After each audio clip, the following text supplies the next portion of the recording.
I'm going to be talking about the upcoming IPOs, the recent IPOs, startup valuations, and more with Nimesh Kampani, who's joining us here now on Let's Venture. Nimesh, good morning. This is Nantara. In the big tech sell-off, that's the big story. We've seen charts now also how Warren Buffett has caught up with ARK Fund and Cathy Woods. We've seen that all over the weekend. Back home, what's going to be the India impact, whether we look at the recent listings, and there's a really big pipeline of upcoming IPOs too, from a delivery to an OYO that wants to try it, to a farm easy, and the list goes on. Hi, morning, Nayantara. Thanks for having me on the show. So I think so. Let's go to the fundamentals on what is happening. Right, the rally that we have seen in the past was largely driven by liquidity, globally. I mean, right. I think the amount of liquidity that was pumped into the system was chasing new age technology stocks. The entire stock markets across the globe have been on upswing.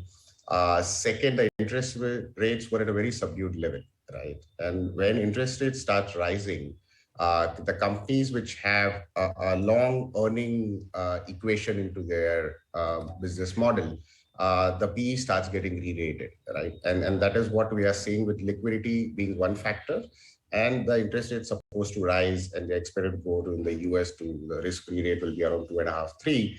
I think that is what completely re-rates the entire price to earning dynamics, and that's where you are seeing the selling pressure that you're seeing globally coming, right? And that has not left India as well, because all of the Indian companies that we have seen that have got recently listed have a very long tenure earnings to come in, right? The profitability is not yet there, and then that's why the discounting changes, and that's where the price to earning changes, and that's why the impact.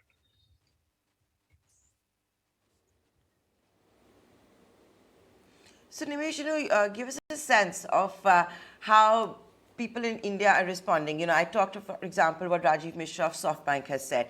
Shailendra Singh, the big boss of Sequoia Capital, has also publicly stated now that we need to start talking about unit economics. We need to start having a road to profitability. Basically, is the era of crazy money behind us? And then what's happening, let's say, with the HNIs and family offices? You work with so many of them. Is fear of missing out, FOMO, suddenly becoming JOMO, joy of missing out? So that's a nice way of putting it, Nayantara. So I think if you look at it, what was, as liquidity was there, I think you'd see a lot of companies raising money. I would caveat by saying the India story remains intact, right? You will continue to see growth coming in the startup ecosystem, because we are yet at the tip of the iceberg, right? We have not even gone down the entire Bharat story yet. It has not yet played out. All the e-commerce players that you're seeing, even the listed, unlisted, have that same ballpark 100 to 150 million customers, which is largely urban centers, right? So the Bharat story has yet to play out in India. And that's why I said the startup story is a 10-year story in India. You will have these kind of blips because, of course, the listed stocks are very high beta stocks. They are momentum stocks. So when the times are right, they'll do very well. But when the tide turns out, I think they'll be largely impacted in a big way, along the market, which is also impacted. But these stocks will react much sharper, right? So volatility will stay for the listed space. Coming to unlisted, I think what we had been seeing in the last 2 years play out, right? Typically, a fundraise cycle for any company, right, ideally in a normal scenario should be around 12 to 18 months, right? And it had gone to a euphoric level where you're seeing fundraisers happening every 4 months, right? Is that right? Is that wrong? No one is to say that, but I think there was a little bit of euphoria. There was a little bit, I think the FOMO was huge. Funds were writing term sheets in 48 hours. It was a seller's market, right? And with that happening, which is where now I think the tide will turn. You'll slowly start seeing the impact coming in that space, and all the leading names have already called it out. Is that you'll start seeing some sanity coming back, right? See, in India, we have brilliant ideas. We have brilliant entrepreneurs, brilliant founders. They will continue to get the backing, right? Good companies, good values will continue to get the backing.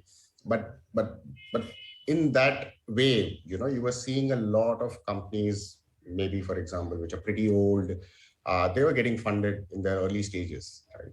So a lot of those things, I think you will see a lot of caution coming in. You will see funds also being careful while deploying. And I think, having said that, in the good companies will continue to the good run. I wouldn't expect valuations to be impacted too much in companies which are run well, which are on a high growth trajectory, which are really solving problems. But of course, when you go down the curve, the risk pricing comes in, and then I think that is what you will see. On the family office and ultra HNI front, I think what we had seen was not too much of FOMO, right? I think there was a good amount of value picking. I think very conscious on what they are writing checks on and where they are writing checks. I think that again will continue. You will see, as I said, some amount of sanity coming into the picture. Each and every company will or may not get funded, but overall headline numbers, I think, would remain intact. And I would foresee 2020 again to be a good year for the startup ecosystem, apart from a small blip that you will see for some time now.